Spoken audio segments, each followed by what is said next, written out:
hungry. And for the first time on Apollo Highway on my plate hills, we are in the presence of snow. Ladies and gents and boys and girls, behind us is the magnificent range of the Nanda Devi, Nanda Kot, Trishul, etc. covered with snow. Cool breezes coming off there, making me feel elated, excited, cold, and all those things. Just in case you're wondering why the lad is overreacting, it's pretty hot when you stand out here, even at an altitude. We're on highway NH87E, and we're headed up from Almora that way to Ranikhet, where you're going to get some chops, hopefully. Ranikhet and Almora are 50 kilometers apart, and as you head from Almora to Ranikhet, there are forests on both sides. And if you keep an eye out to your right, you will see this spectacular view. Not this spectacular, that spectacular view. That. But I want to ask you, why is it that all these trees, whatchamacallums, have little slashes on them like that? Well, not only do they have little slashes on them, they have little metal cups under them because they're collecting pine sap, which has many, many uses. But the primary one being that it's used as part of varnish. And if you come here and you collect it, it gets all sticky. Be very careful. It's highly inflammable. Do not go handling fire or fooling out at stuff, especially when you're coated with the things, because you will go poof. All right, you sap, shall we head? Stick your thumb out, it's a long way.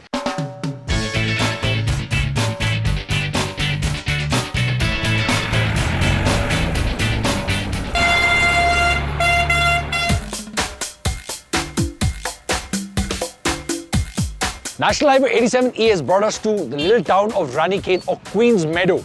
And why is it called that? Because local legend says that long ago, Raja Sudhardev married this lady and gave this area to her, and she decided to come and settle down here, was Rani Padmini. And that's why it's called Ranikhet. The reason why I like Ranikhet is because it's famous for three things. Number one is the fact that the Kumaon Regimental Center is right over here in Ranikhet. Number two is the fact, for this really claustrophobic little market, you have one of the most stunning views you'll get anywhere in India of the Trishul range. And number three, we have heard a legend about a mutton chop that is available here at the Prem Restaurant. And as far as I'm concerned, that's three good reasons for me to come to Ranikhet. I'll go for the view. I was just kidding. Of course I'm going to go for the food.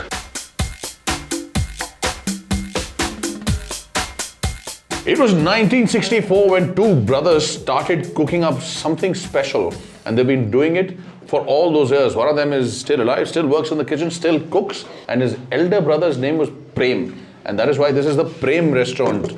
Thank you, sir. Thank you, sir. And it is famous for this, the magnificent mutton chop. One plate has two mutton chops, and these are really healthy looking mutton chops. I would like to meet the goat that this came out of. Take a look at how big it is. Onion is clean, and the place is clean by and large.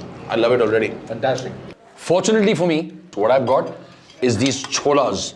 Now in the mountains, there's a very interesting dichotomy that exists. When you go for walks and the fresh, cool air makes you feel very hungry. But because there is less oxygen, food is actually harder for your body to digest. So when you come up here and for whatever reason, make sure that you don't eat very spicy food and make sure that you don't overeat. I can't believe I just said that. Eat really spicy food. Yeah, and overeat. Sorry, take it back. I take it back. Don't fire me, please. And this chop is very spicy food. It's been cooked in a fairly standard hill way, except for the fact that it's got a ton of pepper in it. And then in the end, they put half a ton of garam masala. There's a rich, oily gravy in there. The meat is being cooked till it's really tender. This is a really pleasant chop. I'm actually quite surprised how something so unique and different has come about in this little hole in the wall place, which is just about 10 feet wide at the most. And it does get pretty packed here.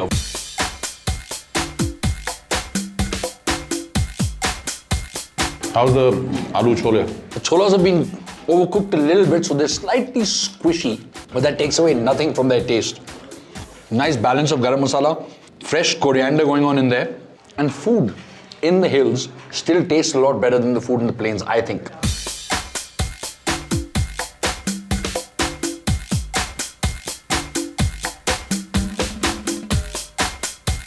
It's time for Rocky and Mayur's report card. Rocky, taste. 7. 7. Ambience. 7. 7. How about service? 8. 8. And value for money? 8. 7. That meal has hit the sweet spot, which coincidentally happens to be at the same place as my stomach, between my ribs and my hips. It's going to keep us well fortified for our further journey.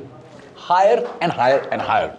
As we head into the deadly Himalayas, covered with snow, with the middle of animals and jungles and Sadar Bazaar.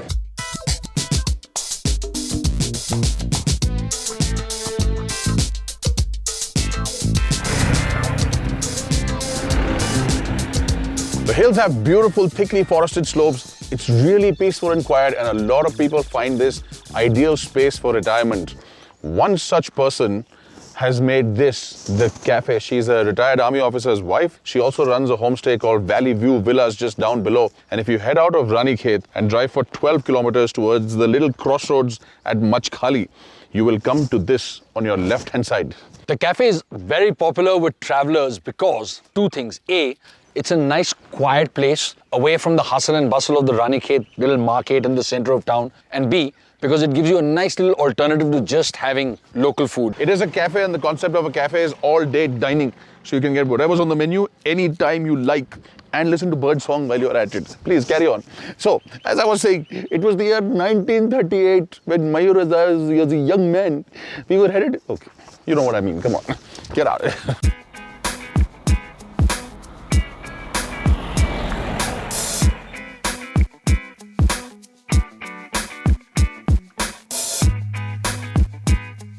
Rocky, is this view more beautiful or is that view more beautiful?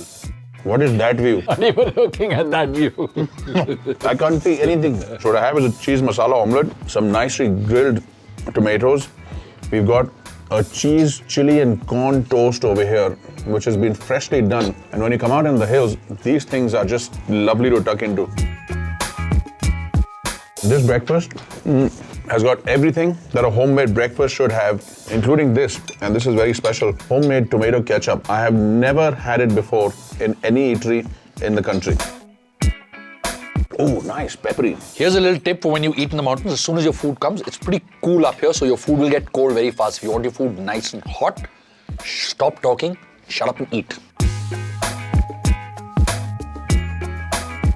Tip for breakfast, it's best enjoyed just like dinner in courses. So what you do, you normally start with something sweet, like this carrot cake and this banana cake. Not too sweet, really nice and moist. It's been baked up in the hills. And lots of fresh fruits in there. Look at that. And some carrots, of course, because it's a carrot cake. Now, usually people who start places like this, like Mrs. Sabrina Singh, who started this particular place, are very good at doing something or the other, and she's very good at baking cakes, obviously. Oh, home style, old fashioned, good, moist, delicious carrot cake. That's my favorite. That's my veg platter. Not something you'd usually eat for breakfast, but hey, remember, do as I say, don't do as I do. It's got potatoes, it's got little cutlets, it's got fresh vegetables, healthy, which Rocky's gonna eat, some cold pasta, and toast which has been put through a griller. Light. And it has a really nice... Okay. It has an average dip. Too buttery. There is nothing like too buttery in the world. Even if you're drowning in butter, it's very good. As you can see, the things just keep coming, and this morning keeps getting better.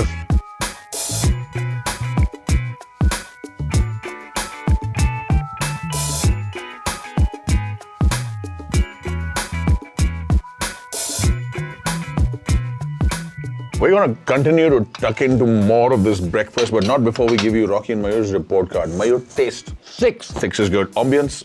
10. 9. What about the service? Pleasant, hill style. 8. They mucked up a couple of more orders. I'll give it a 7. And value for money? Value for money is pretty good for this kind of breakfast. I'll give it an 8. Agreed. 8.